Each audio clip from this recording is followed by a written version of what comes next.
નમસ્કાર દર્શક મિત્રો, મંતવ્ય ન્યૂઝમાં આપનું સ્વાગત છે। ગુજરાત એટ 7 સાથે હું છું હિનલ। સમાચારની શરૂઆત કરીએ। હવામાન વિભાગ દ્વારા આગાહી વ્યક્ત કરાઈ છે। આવતીકાલથી ફરી પડશે કાળઝાળ ગરમી। હવામાન વિભાગે યલો એલર્ટ જાહેર કર્યું છે। આવતીકાલથી ફરી રાજ્યમાં કાળઝાળ ગરમી પડશે। હવામાન વિભાગે આગાહી વ્યક્ત કરતા જણાવ્યું, કચ્છ અને રાજકોટમાં હીટવેવની આગાહી છે। કચ્છ, સૌરાષ્ટ્ર, મધ્ય ગુજરાતમાં પણ ધૂળની ડમરીઓ ઉડશે। ઉત્તર ગુજરાતના 24 જિલ્લાઓમાં પણ ધૂળની ડમરીઓ ઉડશે। હવામાન વિભાગ દ્વારા આગાહી વ્યક્ત કરાઈ। 22 થી 24 એપ્રિલ સુધી 2 દિવસ પવન ફૂંકાવાની વકી છે। કચ્છ અને સૌરાષ્ટ્રમાં હવામાન ગરમ અને ભેજવાળું રહેશે। દક્ષિણ ગુજરાતમાં પણ ગરમ અને ભેજવાળું હવામાન રહેવાની આગાહી વ્યક્ત કરાઈ છે।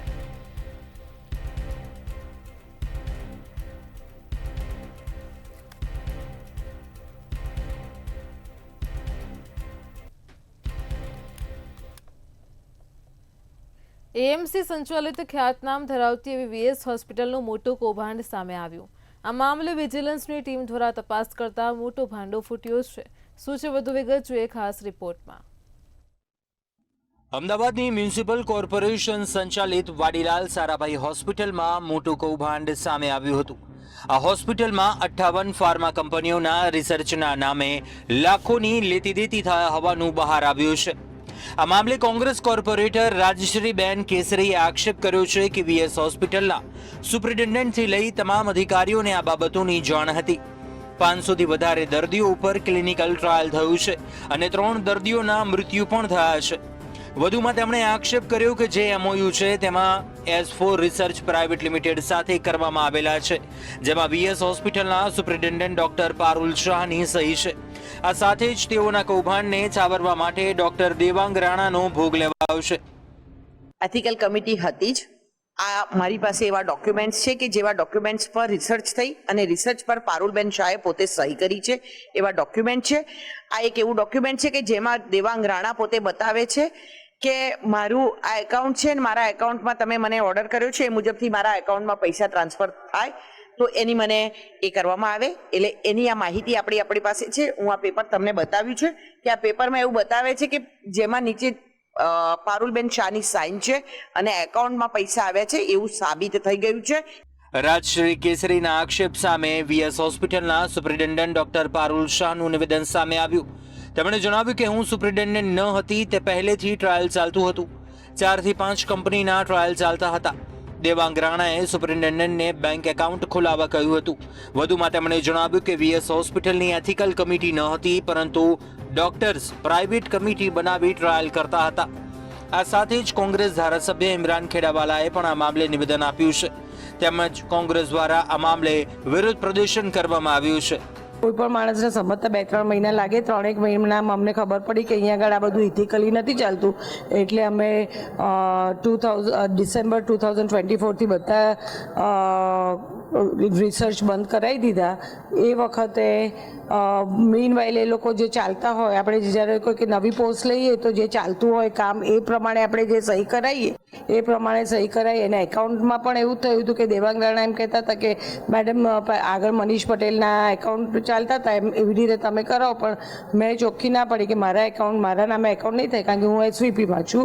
પરંતુ જે પ્રમાણે વાડીલાલ હોસ્પિટલના અંદર એક લોકોની આસ્થા જોડાયેલી હતી કે ભાઈ હોસ્પિટલમાં જાઓ તમે સારવાર લઈને સાજા થાઓ, પરંતુ આપને કહું કે છેલ્લા 2-3 દિવસથી આપ જુઓ કે મેડિકલના અંદર જે પ્રમાણે મોટી મોટી ફાર્માસીઓ જે દવાના પરીક્ષણ માટે જે હોસ્પિટલના અંદર જે દર્દીઓ છે એના પર એવો લોકો પ્રયોગ કરી રહ્યા છે। ખૂબ દુઃખની વાત છે કે જ્યારે કમિશનરશ્રીને આ અંગે રજૂઆત કરી અમે, ત્યારે કમિશનરશ્રી તરફથી 8-9 ડૉક્ટરોને તેમણે સસ્પેન્ડ કર્યા છે। અને મુખ્ય હું સમજુ છું કે આમાં મુખ્ય સૂત્રધાર કોણ છે એની તપાસ થવી જોઈએ। અત્યારે હાલમાં માત્ર 9 ડોક્ટરોની સામે જ કાર્યવાહી કરવામાં આવી છે, પણ આ સમગ્ર કૌભાંડમાં અનેક લોકો સામેલ છે અને તેમની વિરુદ્ધ કાર્યવાહી કરવામાં આવે તેવી માંગ છે। ત્યારે આગામી સમયમાં કયા પ્રકારની કાર્યવાહી થાય છે તે જોવાનું રહ્યું। બ્યુરો રિપોર્ટ, મંતવ્ય ન્યૂઝ। અમદાવાદથી મહત્વના સમાચાર મળી રહ્યા છે। અમદાવાદમાં વીએસ હોસ્પિટલમાં ક્લિનિકલ ટ્રાયલનો જે સમગ્ર મામલો પ્રકાશમાં આવ્યો હતો તેના ઉપર વધુ વિગતો છે। વીએસ હોસ્પિટલમાં દર્દીઓ પર પરીક્ષણનો મામલો, ક્લિનિકલ ટ્રાયલ મુદ્દે ઋષિકેશ પટેલનું નિવેદન મળ્યું છે। છેલ્લા 5 વર્ષમાં થયેલા અનેક ટેસ્ટોની હવે તપાસ થશે। ઋષિકેશ પટેલે આ મુદ્દે નિવેદન આપતા જણાવ્યું, હોસ્પિટલના 8 ડોક્ટરને સસ્પેન્ડ કરવામાં આવ્યા છે।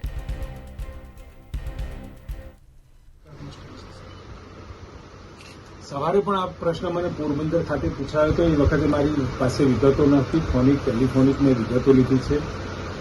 એમાં એનએમસી અને ડીજીસીએલ દ્વારા આ પ્રકારના જે હોસ્પિટલો હોય, મોટી હોસ્પિટલો હોય, એને ક્લિનિકલ ટ્રાયલની મંજૂરી મળતી હોય છે।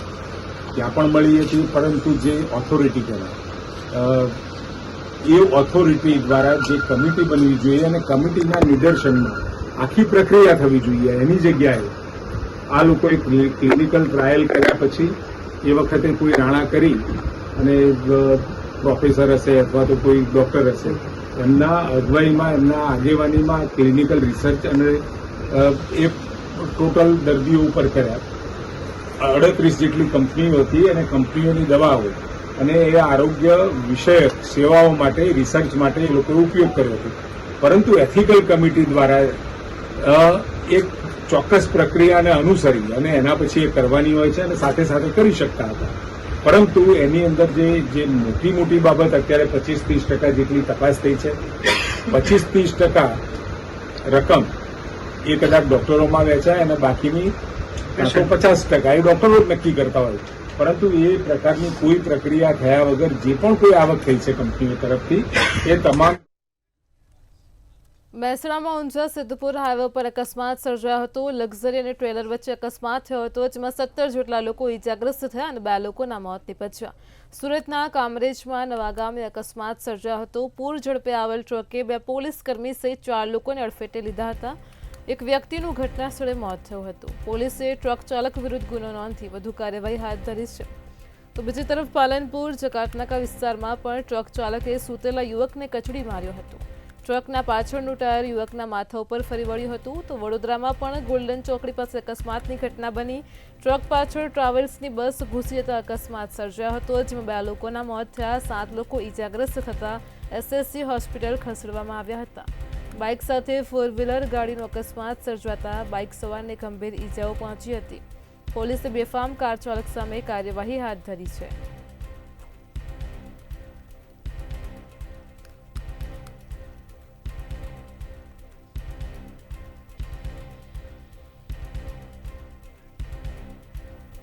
વડોદરામાં ગોલ્ડન ચોકડી પાસે સવારે અકસ્માત સર્જાયો હતો। સુરતથી અમદાવાદ જતી વખતે ટ્રક પાછળ ટ્રાવેલ્સની બસ ઘૂસી જતા અકસ્માતની ઘટના બની હતી।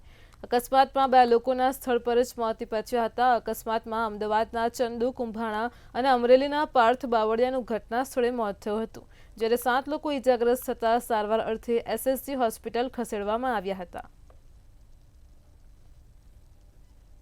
સુરતથી અમદાવાદ જતી હતી પવન ટ્રાવેલ્સની બસ હતી અને રાત્રે 11 વાગે સુરતથી ઉપડીથી અને વડોદરા બાયપાસ ગોલ્ડન ચોકડી માથે એક્સિડન્ટ થયું અને ગોલ્ડન ચોકડી માથે આગળ ટ્રક હતો, એની પાછળથી બસ અથડાણી અને કેબિનની અંદર જે 4-5 લોકો બેઠા હતા એ 4 જણા ડેથ થઈ ગયા। તાજેતરમાં પાલનપુરમાં હાર્ટ એટેકથી 20 વર્ષના યુવાનનું મૃત્યુ થયું હતું અને આ પ્રકારે યુવાનોમાં અચાનક જ હૃદયરોગનો હુમલો આવવાના કેસમાં વધારો થઈ રહ્યો છે। ગુજરાતમાં હાલ રોજના સરેરાશ 267 વ્યક્તિઓને હૃદયની સમસ્યાને પગલે હોસ્પિટલમાં દાખલ કરવા પડે છે। રાજ્યમાં જાન્યુઆરીથી માર્ચ એમ 3 મહિનામાં હૃદયની સમસ્યાના 23,731 કેસ નોંધાયા છે। આમ આ સ્થિતિ જોતા પ્રતિ કલાકે સરેરાશ 11 વ્યક્તિઓને હૃદયની સમસ્યાને પગલે હોસ્પિટલમાં દાખલ કરવા પડે છે, જેની સરખામણીએ ગયા વર્ષે આ સમયગાળામાં 20,404 હૃદયની સમસ્યાના કેસ નોંધાયા હતા। આમ ગયા વર્ષની સરખામણીએ હૃદયની સમસ્યાના કેસમાં 16.31% વધારો નોંધાયો છે। ગયા વર્ષે આ સમયગાળામાં હૃદયની સમસ્યા સાથે રોજના 229 કેસ નોંધાયા હતા। આ વર્ષે 1 જાન્યુઆરીથી 15મી ફેબ્રુઆરી સુધી હૃદયની સમસ્યાના કુલ 12,127 કેસ હતા। આમ 46 દિવસમાં હૃદયની સમસ્યાના 11,604 કેસ નોંધાયા છે। 2023, 2024 અને માર્ચ 2025 સુધી હૃદયની સમસ્યાના કુલ 1,78,000ના કેસ નોંધાઈ ચૂક્યા છે. તો ગુજરાતમાં હાલની રોજની 267 કેસ નોંધાવાની સમસ્યા યથાવત રહી તો આ વર્ષના અંત સુધીમાં હૃદયની સમસ્યા ધરાવતા કુલ દર્દીનો આંક 1 લાખની નજીક પણ પહોંચી શકે છે.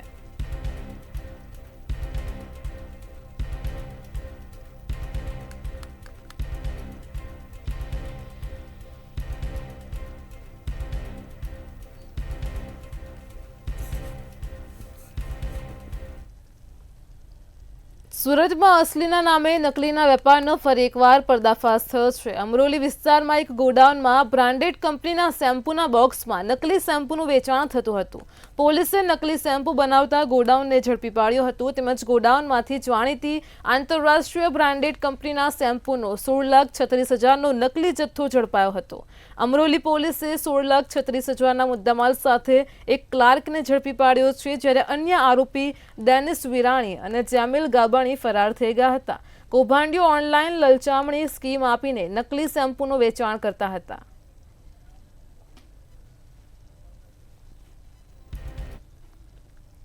જાણીતી બ્રાન્ડ શેમ્પુ બ્રાન્ડની કંપનીના ઓથોરાઇઝ પર્સન આવેલ અને જણાવેલ કે અમરોલી પોલીસ સ્ટેશન વિસ્તારમાં વરિયાવ સર્કલ છે એની બાજુમાં ડુપ્લિકેટ શેમ્પુ બનાવે છે. તે આધારે પોલીસ મદદ માંગેલ અને એ આધારે જે તે જગ્યાએ રેડ કરવામાં આવેલ. આ જગ્યાએથી કુલ જાણીતી બ્રાન્ડ જે શેમ્પુ છે એના 16 લાખનો મુદ્દામાલ મળી આવેલ છે. એમાં સ્ટીકર લગાવવાનું મશીન છે, જે શેમ્પુ છે એની બોટલો, એ તમામ મળીને કુલ 16 લાખનો મુદ્દામાલ કબજે કરેલ છે.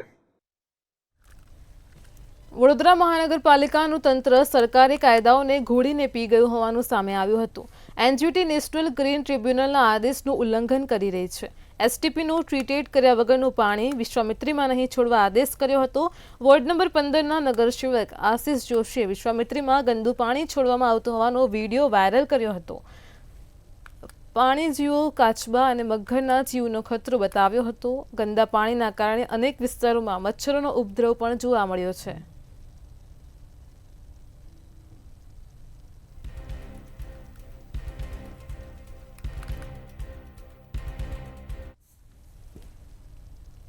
અમદાવાદના નવરંગપુરાથી હત્યાનો મામલો પ્રકાશમાં આવ્યો, જેમાં માત્ર 30 રૂપિયા માટે યુવકની હત્યા કરવામાં આવી હોવાનું પ્રકાશમાં આવ્યું છે. નવા વાડજથી નવરંગપુરા રિક્ષામાં મૃતક આવ્યો હતો. ભાડું આપ્યા વગર મૃતક યુવક ચાલતો થયો હતો અને ત્યારે રિક્ષા ચાલકે આગળ જઈ યુવકને ટક્કર મારી હતી. ઈજાગ્રસ્ત પર ફરી રિક્ષા ચડાવી મોતને ઘાટ ઉતાર્યો હતો. પોલીસે સીસીટીવી ચેક કરતા સમગ્ર મામલો સામે આવ્યો છે અને રિક્ષા ચાલક વિરુદ્ધ હત્યાનો ગુનો પણ દાખલ કર્યો છે. સિંધુ ભવન પાસે રહેતા સમીર રઘુનાથની ધરપકડ કરવામાં આવી છે. નવરંગપુરા પહોંચે છે ત્યારે આ માણસ જે છે એ નીચે ઉતરી અને પોતાની પાસે ભાડું નથી એવું કહીને ચાલવા લાગે છે. આ બાબતે આરોપીને ગુસ્સો આવી જતા એ પાછળથી એ માણસને ટ્રેક કરે છે અને રિક્ષા જે છે એને એકથી ટક્કર મારી અને ગુસ્સો રાખી અને ફરીથી રિક્ષા એ મરણ જનાર ઉપરથી ચલાવી દે છે, જેના કારણે મરણ જનારનું મૃત્યુ થયું છે. આ મરણ જનાર કોણ છે એ બાબતે આઈડેન્ટિફાઈ કરવા માટે હજુ એલસીબી ટીમ અને નવરંગપુરા ટીમ જે છે કામે લાગી છે એની ઓળખ પ્રસ્થાપિત કરવા માટે. પરંતુ આરોપીએ કબૂલાત આપતા આરોપીના વિરુદ્ધમાં કાયદેસરની કાર્યવાહી કરી અને ઘટનાના થોડાક જ કલાકોમાં મરણ જનાર અને આરોપી બંને અનનોન હોવા છતાં ઝોન 1 એલસીબીની ટીમ અને નવરંગપુરા પીઆઈ અને નવરંગપુરા ડી સ્ટાફની ટીમે મહેનત કરી અને આરોપીને તાત્કાલિક પકડી પાડે છે. જમ્મુના રામબનમાં ગુજરાતી પ્રવાસીઓ ફસાયા છે. બનાસકાંઠાના પાલનપુરના યાત્રિકો ફસાયાના અહેવાલ મળ્યા છે, જે અંગે પાલનપુર ધારાસભ્ય અનિકેત ઠાકરે તમામ યાત્રિકો સુરક્ષિત હોવાનું જણાવ્યું છે. ગુજરાતના મુખ્યમંત્રી, ગૃહમંત્રી સહિત તંત્ર દ્વારા જમ્મુના વહીવટીતંત્ર સાથે સંપર્ક કરી યાત્રિકોનું રેસ્ક્યુ કરાવી સુરક્ષિત સ્થળે ખસેડ્યા છે. ગઈકાલે જ યાત્રિકોના પ્રવાસનો છેલ્લો દિવસ હતો અને ભૂસ્ખલનમાં યાત્રિકો ફસાયા હતા. જ્યારથી આ સમાચાર મળ્યા ત્યારથી જ આપણું સ્થાનિક એટલે પાલનપુરના જે યાત્રિકો છે અને ગુજરાતના જે યાત્રિકો છે તે માટે આપણું વહીવટી તંત્ર એટલે કે અહીંનું શ્રી કલેક્ટર શ્રી અને બધા જ જમ્મુ કાશ્મીરના વહીવટી તંત્ર સાથે સતત સંકલનમાં રહી અને ગુજરાત સરકારમાંથી આપણા મુખ્યમંત્રી શ્રી આદરણીય ભૂપેન્દ્રભાઈ પટેલ તેમજ આપણા ગૃહ રાજ્યમંત્રી શ્રી હર્ષભાઈ સંઘવી સાહેબ પણ એમના કાશ્મીરના વહીવટી તંત્ર સાથે સતત સંપર્કમાં રહી અને આપણા યાત્રિકોની સુરક્ષા સુનિશ્ચિત થાય એ માટે સતત પ્રયત્નશીલ હતા. અત્યારે પરિસ્થિતિની અંદર એવું છે કે સવારે મારા પપ્પાનો ફોન આવ્યો તો એ લોકો ખાનગી ટ્રાવેલ્સ જે લઈને ગયેલા છે એ ટ્રાવેલ્સમાં જ એમની રાત વિતાવી છે અને અત્યારે એમનું કહેવું એવું છે કે અમે જે ટ્રાવેલ્સમાં ફસાયેલા છે તો તંત્રને ખાસ વિનંતી છે કે અમને અહીંયાથી જલ્દીથી જલ્દી બહાર કાઢવામાં આવે, કારણ કે પરિસ્થિતિ એવી છે કે આજુબાજુ ભેખડો પડે એવું છે અને હજારો ફૂટ ઊંડી ખાણ છે, એટલે જો ફરી પણ આવી કોઈ ઘટના બને તો ગાડી ખાણમાં પણ જઈ શકે, એટલે એવી પરિસ્થિતિ છે. એટલે સરકારને, તંત્રને, મીડિયાના માધ્યમથી મારી અપીલ છે કે જલ્દીમાં જલ્દી તેમનું રેસ્ક્યુ કરવામાં આવે અને સલામત સુરક્ષિત જગ્યાએ ખસેડવામાં આવે. અરવલ્લીના પ્રવાસીઓ જમ્મુ કાશ્મીરમાં અટવાયા છે. અરવલ્લી કલેક્ટરે સોફિયા જિલ્લા કલેક્ટર સાથે વાત કરી હતી. જમ્મુ કાશ્મીર તંત્ર સાથે અરવલ્લી જિલ્લા તંત્ર સતત સંપર્કમાં રહે છે. કલેક્ટરે જણાવ્યું કે તમામ 40 શ્રદ્ધાળુઓ સંપૂર્ણ સુરક્ષિત છે. નાના વાહનો આગળ વધી રહ્યા છે. મોટી બસોને રોકવામાં આવી છે. જમવાની અને રહેવાની સંપૂર્ણ વ્યવસ્થા કરવામાં આવી છે. સરકારને ઇમરજન્સી ઓપરેશનમાં લેખિત જાણ કરવામાં આવી છે.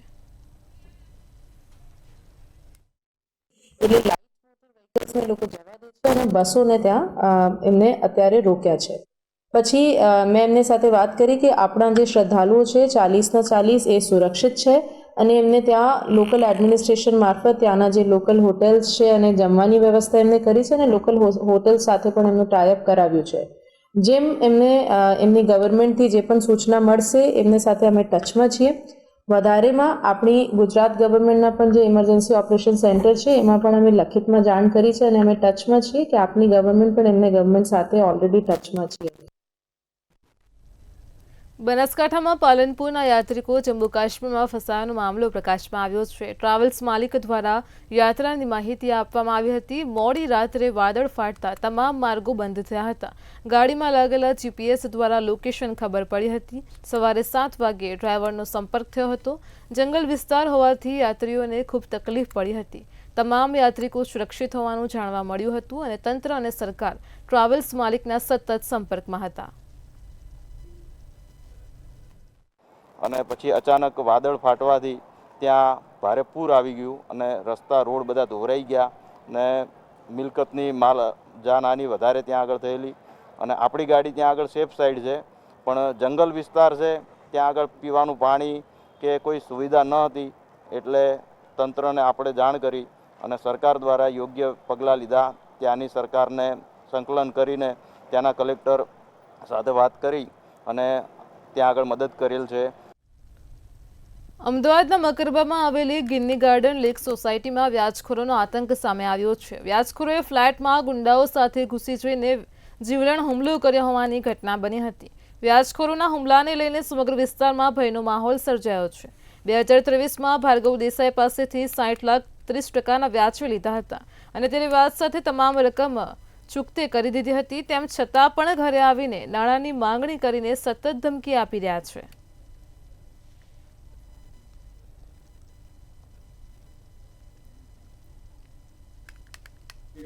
રહે છે વીરેન્દ્રસિંહ વાઘેલા કરીને.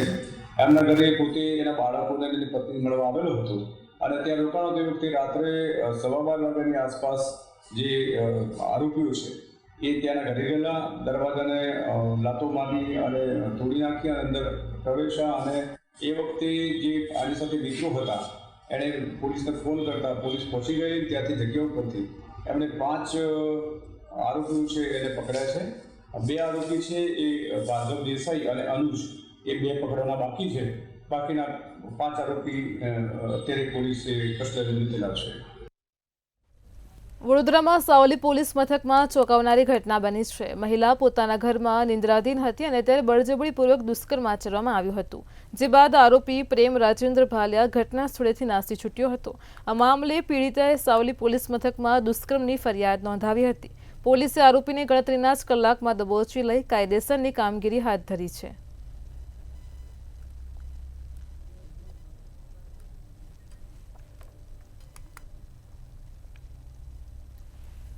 ભરૂચમાં જંબુસરના એક ગામમાં દુષ્કર્મની ઘટના બની હતી. દુષ્કર્મ બાદ આરોપીઓએ યુવતીને માર માર્યો હતો. 4 આરોપીઓ વિરુદ્ધ પોલીસે ગુનો દાખલ કર્યો હતો.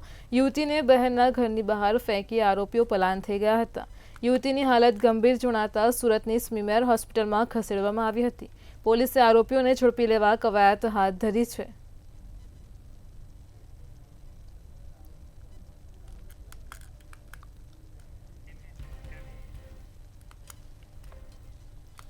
આણંદના ચિખોદરામાં વકીલ પર હુમલાનો મામલો પ્રકાશમાં આવ્યો. વિજય મકવાણા નામના વકીલ પર બુટલેગરોએ હુમલો કર્યો હતો.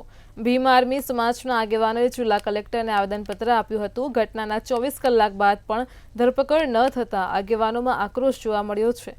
હુમલાખોરોને ઝડપથી પકડવા આગેવાનો માંગ કરી રહ્યા છે. ઈજાગ્રસ્ત વકીલને હાલ તો ખાનગી હોસ્પિટલમાં દાખલ કરવામાં આવ્યા છે. આવી રીતે જાહેરમાં એડવોકેટને પણ અત્યારે એમણે જીવલેણ હુમલો કર્યો છે. અત્યારે આઈરિસ હોસ્પિટલમાં દાખલ છે. એટલે એક બાજુ જોઈએ તો હર્ષભાઈ સંઘવી એવું કહે છે કે કોઈ પણ ચમરબંધીને છોડવામાં આવશે નહીં.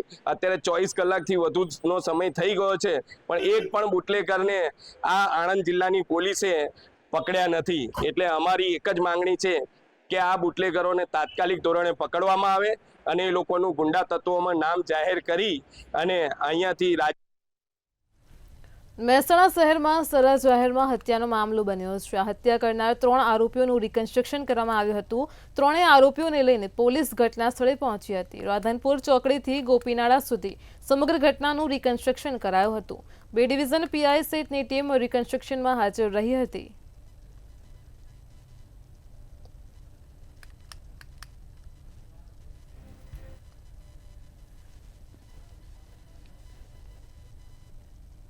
કચ્છના ધુનારાવાંઢ આઝાદીના બાદ પણ પ્રાથમિક સુવિધાઓથી વંચિત જોવા મળ્યું છે. અહીં લાઇટ, પાણી, ગટર, રોડ રસ્તા સહિતની સેવા ઉપલબ્ધ જોવા મળતી નથી. બાળકોના અભ્યાસ માટે શાળા નથી કે પીવા માટે પાણીની કોઈ સગવડ પણ ન હોવાનું સામે આવ્યું છે. જે રાજકીય પક્ષોના પ્રતિનિધિઓ દરેક ચૂંટણી પહેલા આવે છે, પરંતુ ગામની સમસ્યાનો કોઈ ઉકેલ આવતો નથી તેવું સ્થાનિક લોકોએ જણાવ્યું હતું. અને અહીંયા અમે 40-50 વર્ષથી વસવાટ કરીએ છીએ. અહીંયા પાણી, લાઇટ કે શિક્ષણની કાંઈ સુવિધા નથી. એટલે અમે રજૂઆતો પણ ઘણી કરી છે સરકાર પાસે, પણ સરકારે અહીંયા ધ્યાન દોર્યું નથી અમારું અહીંયા. અને હમણાં પણ વીરડા ખોદીને અમે પાણી પીએ છીએ અહીંયા. અને લાઇટની તો કોઈ સુવિધા નથી. આ 2,000 વાળી પ્લેટો સોલારવાળી લઈ અને અમારા ઘરો ઉપર નાખી અને અમે લાઇટ ચલાવીએ છીએ અમે ઘર માટે. વિશેષ દરજ્જો કચ્છને વિશેષ દરજ્જો ભારતના બંધારણમાં આપેલું છે, છતાંય પણ કચ્છના એવા છેવાડાના ગામડાઓ જે આ બોર્ડર લાગુ પડે છે, અહીંયાથી માત્ર 40 કિલોમીટર છે બોર્ડર. આ ગામમાં વીજળીની સુવિધા નથી, પાણીની સુવિધા નથી, ગટરની સુવિધા નથી અને મુખ્ય શિક્ષણની કોઈ જાતની સુવિધા નથી. અહીંયા આગળ સ્કૂલ નથી, અહીંયા આગળ શિક્ષકો. અહીં 35 થી 40 વિદ્યાર્થીઓ જે બહારના ગામમાં ભણવા જાય છે. તો મારી સરકારને વિનંતી છે કે તાત્કાલિક ધોરણે પહેલે શિક્ષણની વ્યવસ્થા કરવામાં આવે, લાઇટની, ગટરની, પાણીની સગવડ કરવામાં આવે. વડોદરાના હરણી વિસ્તારમાં ચેઇન સ્નેચિંગની ઘટના બની હતી. રેપિડો ચાલકના ગળામાંથી ચાંદીની ચેઇન આંચકી લીધી હતી. આરોપીઓ ખોડિયારનગર પાસે હોવાની બાતમી મળતા ક્રાઇમ બ્રાન્ચ તરત ત્યાં પહોંચી હતી. પોલીસને જોઈને આરોપીઓએ ભાગવાનો પ્રયાસ કર્યો હતો. ચેઇન તોડનાર અનિલ સહિત 2 આરોપીઓને દબોચી લેવામાં આવ્યા છે. બંને આરોપીઓ પાસેથી ₹78,000નો મુદ્દામાલ પણ જપ્ત કરવામાં આવ્યો છે.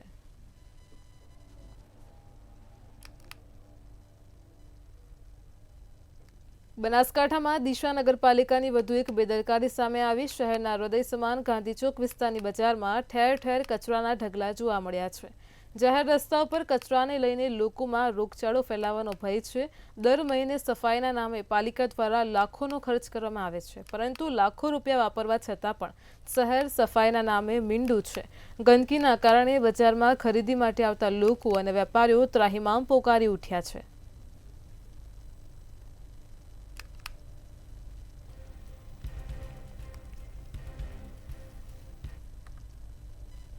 વડોદરાના 6 લાખ નાગરિકોને પીવાનું પાણી નહીં મળે. મહીસાગર નદીના ડોડકા ફ્રંચવેલ ખાતે ભંગાણ સર્જાયું છે. ભંગાણના સમારકામ માટે પાલિકા દ્વારા કામગીરી શરૂ કરવામાં આવી છે. પાલિકાની કામગીરીને લઈને અનેક વિસ્તારોમાં પાણી કાપ કરવામાં આવ્યો છે. કામગીરીના કારણે આગામી 48 કલાક સુધી પાણી નહીં મળશે.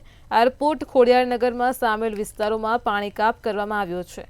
પાણી ગેટ, નાલંદા અને ગાજરાવાડીની ટાંકીમાં પાણી નહીં આવે અને ત્યારે ભર ઉનાળે પાણીના કાપના કારણે લોકોને ભારે હાલાકી વેઠવી પડશે.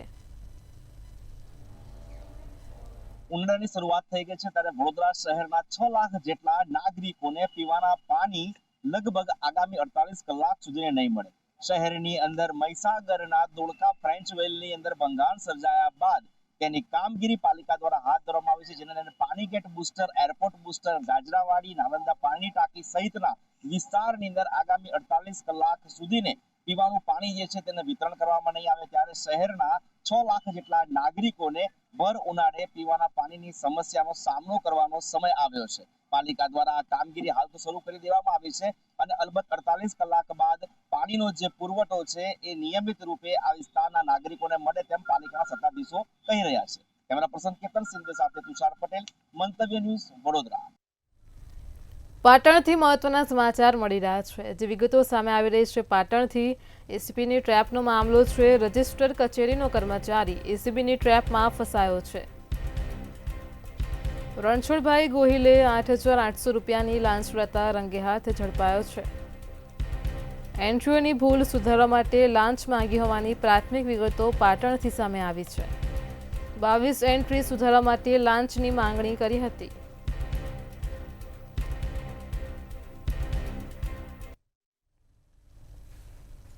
ગુજરાત 87માં હાલ આટલું જ. પડે પરની અપડેટ મેળવો માત્ર મંતવ્ય ન્યૂઝ પર. નમસ્કાર.